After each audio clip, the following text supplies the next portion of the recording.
اس دنیا میں آنے سے پہلے بھی ہم ایک زندگی گزار آئے ہیں اور بدقسمتی سے اس کا تصور بہت کم لوگوں کو حاصل ہے، اور عہد حاضر کے جو ریشنلسٹ قسم کے اقلیت زدہ میں کہتا ہوں انہیں، یا اقلیت گزیدہ، اقلیت سے ڈسے ہوئے لوگ، وہ ان چیزوں سے اباع کرتے ہیں، دور بھاگتے ہیں۔ ہماری پہلی تخلیق ہوئی تھی عالم ارواح میں، الارواح جنود مجندہ، لشکروں کے لشکر تھے۔ آدم سے لے کر آخری انسان جو دنیا میں پیدا ہوگا قیامت تک، سب کی ارواح عالم ارواح میں پیدا کر دی گئی۔ وہاں عہد لیا گیا، الست بربکم قالوا بلا، کیا میں تمہارا رب نہیں ہوں، مالک نہیں ہوں؟ ہم سب نے عہد کیا تھا، کیوں نہیں؟ شہیدنا، ہم گواہ۔ یہ عہد الست، اور ظاہر بات ہے کہ عہد جو ہوتا ہے جب تک انسان کو اپنی ذات کا شعور نہ ہو، خود شعوری نہ ہو۔ آپ دنیا میں معاہدہ کرتے ہیں تو کہتے ہیں کہ بقائمی ہوش و حواس میں یہ عہد کر رہا ہوں، معاہدہ کر رہا ہوں، تو ظاہر بات ہے کہ اس وقت ہم تھے اور ہوش و حواس کے ساتھ تھے، خود شعوری کے ساتھ تھے، لیکن صرف ارواح کی، جسد نہیں تھی۔ اور یہی ہے وہ مقام جس کے بارے میں حضور نے سے جب پوچھا گیا کہ متى وجبت لک النبوۃ یا رسول اللہ، اللہ کے رسول آپ کو نبوت کب ملی؟ تو آپ نے فرمایا والآدم بین الماء والطین، ابھی آدم کا حیولہ جو ہے ابھی گارا گوندھ ہی رہا تھا، پانی اور گارے کے درمیان ہی تھے آدم، کہ میں اس وقت بھی نبی تھا۔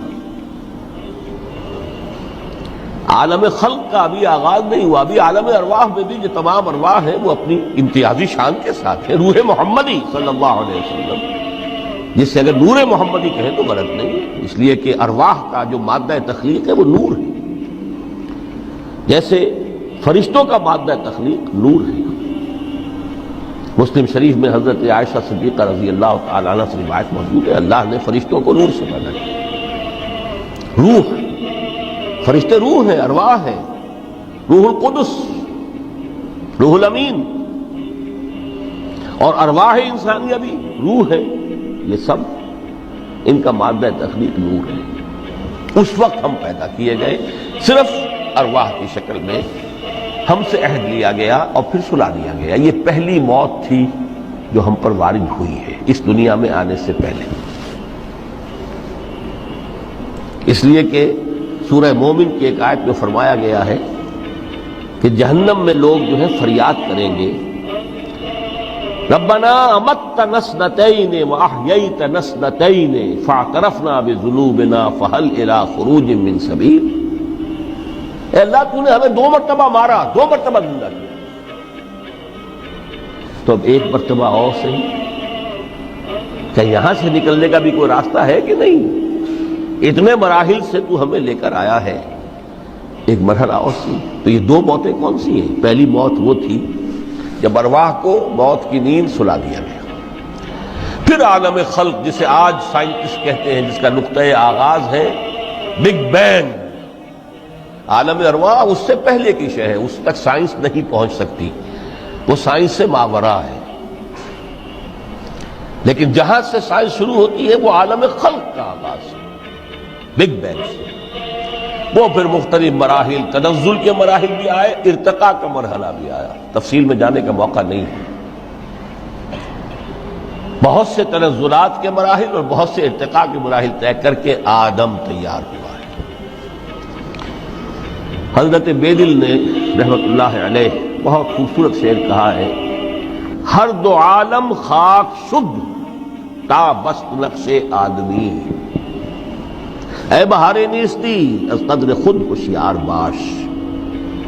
یہ پوری جو بھی کائنات کا جو سلسلہ شروع ہوا، بگ بینگ، اور بہت بڑے بڑے جو ناری کرے تھے جن کی کہ حرارت کا جب تذکرہ کرتے ہیں سائنسدان تو trillions and trillions of foreign height, یہ ان کی اس وقت اس کی جو حرارت کا عالم تھا، لیکن پھر وہ ٹھنڈے ہوئے، کچھ اس میں سے کوئی، پھر خاک کی تہ جو ہے زمین کے اس کرے پر آئی، ہر 2 عالم خاک شد۔ یہاں سے اب آدم کا حیولہ تیار ہوا تا بست نقش آدمی، اس کے بعد ارتقائی مراحل ہیں، اور پھر آدم کی وہ روح جو کولڈ سٹوریج میں تھی جب وہ لا کر پھونکی گئی ہے، جسد آدم جو ہے وہ مسجود نہیں تھا، مسجود تو تب بنا ہے جبکہ اس میں روح آدم وہ لا کر پھونک دی گئی۔ فَإِذَا سَوَّيْتُهُ وَنَفَخْتُ فِيهِ مِن رُوحِي فَقَعُوا لَهُ سَاجِدِينَ۔ یہاں سے حیات دنیاوی کا آغاز ہوئی، پھر وہ سلسلہ تناسل ہے۔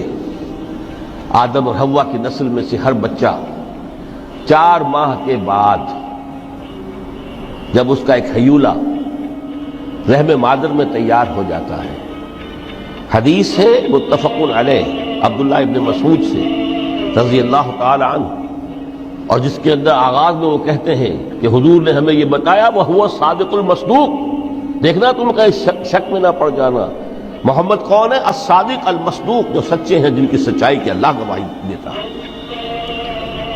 کہ رحم مادر میں 40 دن تم نطفے کی شکل میں ہوتے ہو، پھر 40 دن علقہ کی شکل میں ہوتے ہو، پھر 40 دن تو مضغہ کی شکل میں ہوتے، پھر اللہ تعالیٰ فرشتے کو بھیجتا ہے جو اس میں روح پھونکتا ہے۔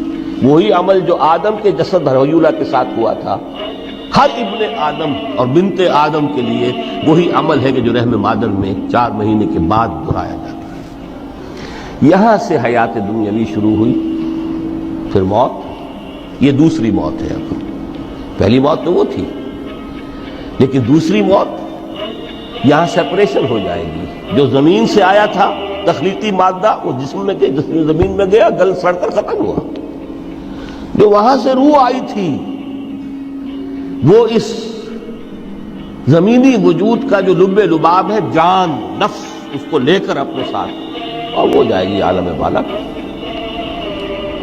پھر یہ ایک وقفہ ہے، پھر بعد بعد الموت ہے۔ تو احیاء بھی 2 ہو گئے، ایک مرتبہ پہلی موت کے بعد زندہ کیا اس عالم میں، آنکھ کھلی اس عالم میں ہماری، یہ پہلا احیاء تھا۔ کیف تکفرون باللہ وکنتم امواتا فاحیاکم ثم یمیتکم ثم یحییکم ثم الیہ ترجعون۔ دوسرا احیاء وہ ہوگا قیامت کے دن بعد بعد الموت، اور پھر اس کے بعد وہ زندگی ابدی زندگی ہے، ہمیشہ کی۔ یہ تصور سامنے رکھیے۔ تو یہ جو تھوڑا سا وقفہ، یہ تو زندگی بہت طویل ہے۔ تو اسے پیمانہ امروز و فردا سے نہ ناپ، جاویداں پیہم دواں، ہر دم جواں ہے زندگی۔ اس میں یہ وقفہ جو ہے خلق الموت والحیات لیبلوکم ایکم احسن عملا، یہ اس جسد کے ساتھ اس روح کا اتصال، اور یہ 30 40 50 60 70 80 100 برس کی عمر، یہ ایک وقفہ ہے، یہ امتحانی وقفہ ہے، تمہیں جانچا جا رہا ہے، پرکھا جا رہا ہے۔ ایکم احسن عملا۔ اب اگر تو 2 چیزیں انسان پر واضح رہیں، اور نہ صرف واضح رہیں، مستحضر رہیں۔ واضح تو ہو جاتی ہے ایک چیز، پھر آدمی بھول جاتا ہے، تو کوئی فائدہ نہیں دیتا اس کو۔ مستحضر ایک یہ کہ اصل زندگی آخرت کی زندگی ہے، طویل ہے۔